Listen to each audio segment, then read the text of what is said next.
Hello and welcome to my video of how I made my Seiko Ayase cosplay. Correct me if I'm saying that name wrong, I apologize. But part one. Firstly, I started with like her mask only because I felt it was the easiest thing to start with and it wouldn't make me want to quit. But right now I'm just sculpting out the red fabric, making sure it fits in the black nicely. I kind of messed up with the white fabric at first because yeah, you'll see. I tried to just like free cut the eyes out and it really didn't plan out the way I wanted it to. So eventually I just hot glued two pieces together and made it symmetrical that way. After that, I took two pieces of black, did the same thing, hot glued them together and sculpted them out, made sure it wasn't any rough edges. I didn't care for this to look too perfect, but I didn't really want like rough edges on any of it. After everything was to my liking and I got all the rough patches out, I glued the white to the black piece and then I glued it all in the mask. And after that, I got started on the eyelashes. It's also at this point where I realized I didn't do the pupils for the eyes. So you'll see me now try to go back and sculpt it to the white part of the eye. And I did it in about 2 tries, so it wasn't that hard. Glued it on, did the same thing for the other eye, and right now this is how it's looking. I also low-key realized that the eyes are a bit big for the mask, but you know, we'll just say that's my own creative bit to it. Looking back on it now, the eyelashes just make it even bigger. It looks so silly, but I love it.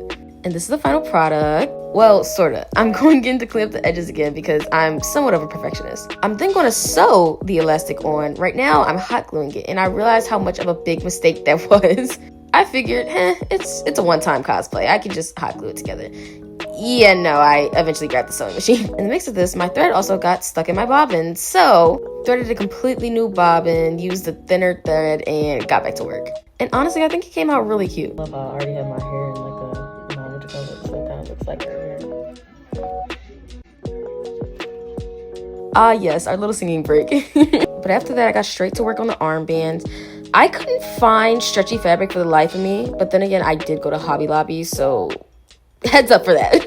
However, I thought it still came out pretty cute. I like the baggy look of it and everything, and I felt like it gave it more of a like texture piece to the gloves. As you can see, I was kind of feeling it a little bit. Now here's where everything just went downhill. And the sad thing is, I really could tell you the thought process behind this. I figured I could just trace a pair of pants and it would come out like a pair of pants. Waistband was too small, so I cut it and yeah, I don't know where I was going with that at all.